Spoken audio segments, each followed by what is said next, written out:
Hi everyone, this is Arielle from Fix My Books, and I've been getting a lot of questions from you guys about how to start your own business here in Canada. So I decided to make this really kind of informal video taking you through the steps, kind of teaching you what I did to register and start my own business. Um, and yeah, I just wanted to show this to you guys. It's very easy.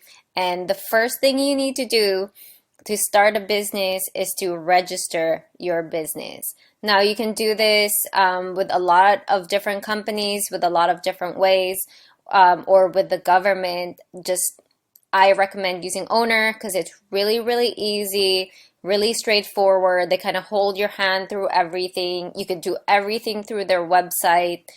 Super easy. I've used them to register my corporation. I've had clients use them to either register a sole proprietorship or a corporation, and everyone I've spoken to is very, very happy with their service, and that's why I recommend that you use Ownr.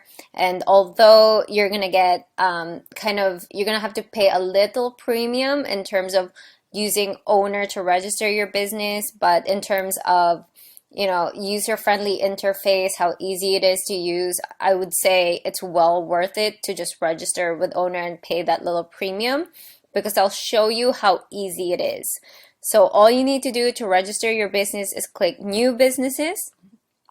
And then this is when you have to decide whether or not you're going to be a sole proprietorship or a corporation. So registering as a corporation will cost more, but there are pros and cons of each.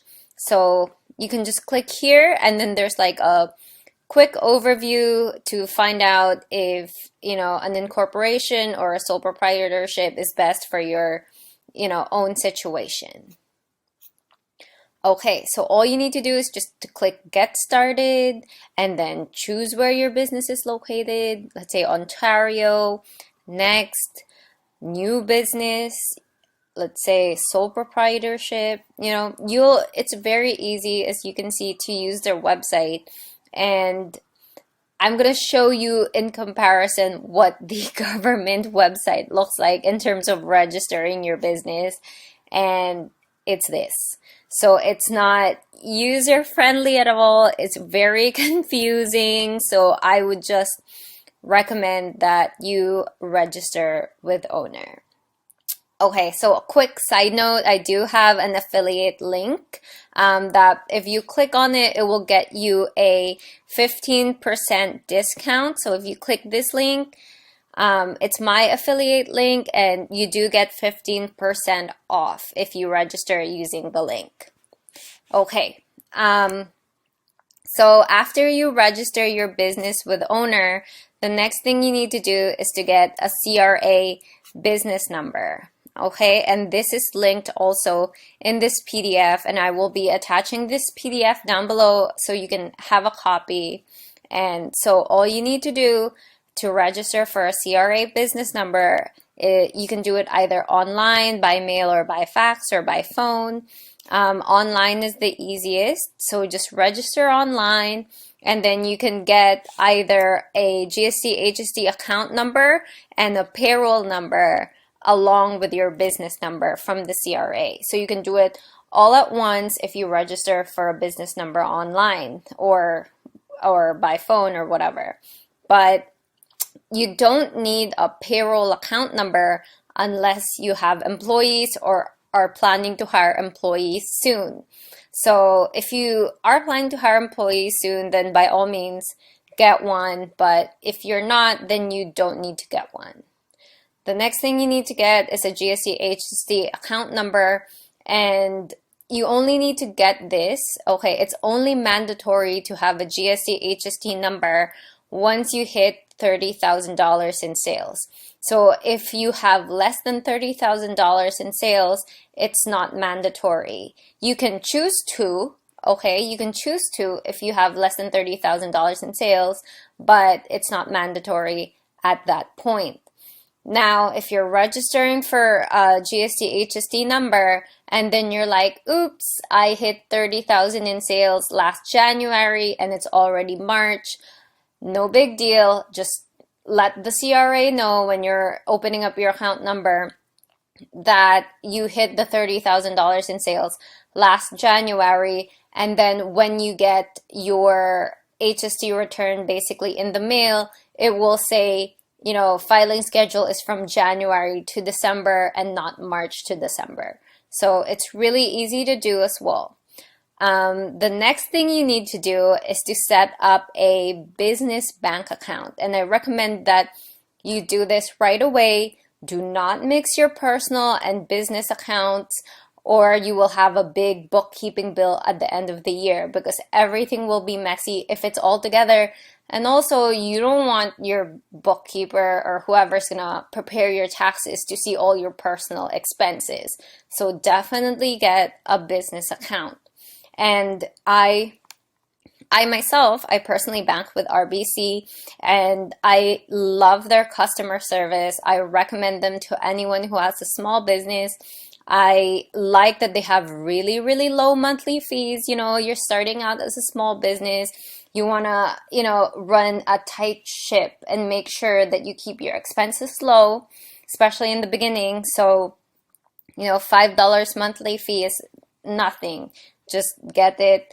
It will give you peace of mind. You'll be set up correctly from the start. So here's another thing why I do recommend registering your business with Ownr is because Ownr has a lot of perks. So if you register your business with Ownr and you open up an account with RBC, you actually get up to $300 back or $89 back, depending on the type of business that you registered. So, you know, whatever, if you registered your business worth $100 and you get $89 back, you basically registered your business for $11, right? So Ownr is great. They have a lot of partnerships. One of them is RBC. And RBC is a great bank in itself, so I do recommend that you register with Ownr and then open up an account with RBC so you can get this cash back. Okay, so after you set up a business bank account, right, the next thing you need to do is to start an accounting system.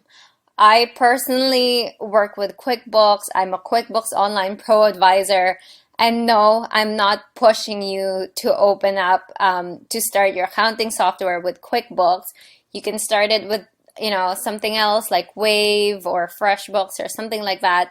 I personally just like QuickBooks because I am a QuickBooks Online Pro Advisor, and I have had clients who started with other accounting softwares that are cheaper, and then when their business grew, they've had to like switch over to QuickBooks just because the old accounting software couldn't handle the accounting demands that they had at that point. Because QuickBooks is really, really good for small businesses that need a lot of reporting and functionality. Other accounting softwares just don't have that capability. Also, QuickBooks is the most widely used accounting software in North America, which means there are a lot of apps that sync with QuickBooks. So if there's something that QuickBooks itself cannot do for your business, some reports that you want, don't worry, because there's definitely going to be an app out there that will sync with QuickBooks that can deliver the functionality that you would need. Next thing we need to do is to check for business licenses and permits. So just click this link. Again, it's going to be in the PDF file. And then you can just type in your location and then your industry to find the type of permits that you would need. So let's say you're a restaurant. Then you're going to have to get a business license for a restaurant. Well, how much will it cost, right?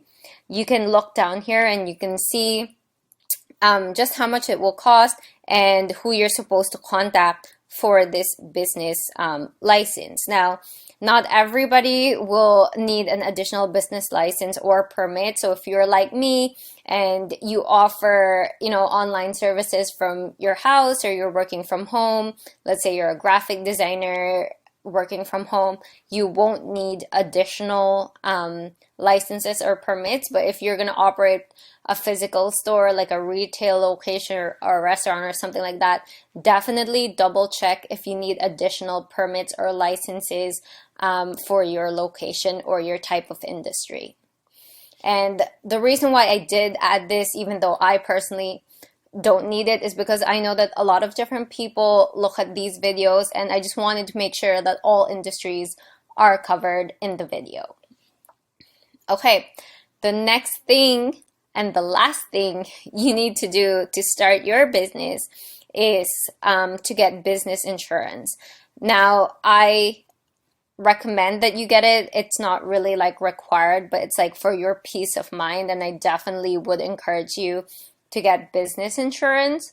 I personally work with Zensurance. They have the best website out there in terms of other insurance companies. You can just get a quote really, really easily. Just enter all your details in their website. They'll give you a quote, and then you can just buy that policy based on the quote they gave you. Now, if you're confused in terms of, well, I don't know what insurance to get for my business, you can just really easily click industries to say, oh, I'm in construction. What kind of insurance do I need, right? They will definitely recommend different types of insurance based on your industry, you know, and it's great because not like as someone who's just starting a business, you're not really sure what type of coverage you need or things like that. So I think it's super user friendly to have everything grouped by industry. Okay, and I would just like to close this off by saying that the reason I recommend these companies is because I've worked with them. I've had very good, customer service or really good experiences with these companies, and I'm not pushing them on you guys just because I have an affiliate link or something. It's also because like I genuinely like the service. So, and I'm happy and can confidently recommend them. Yeah, so once again, this is Arielle from Fix My Books. And if you guys have any other questions, please let me know. I would be more than happy to answer them.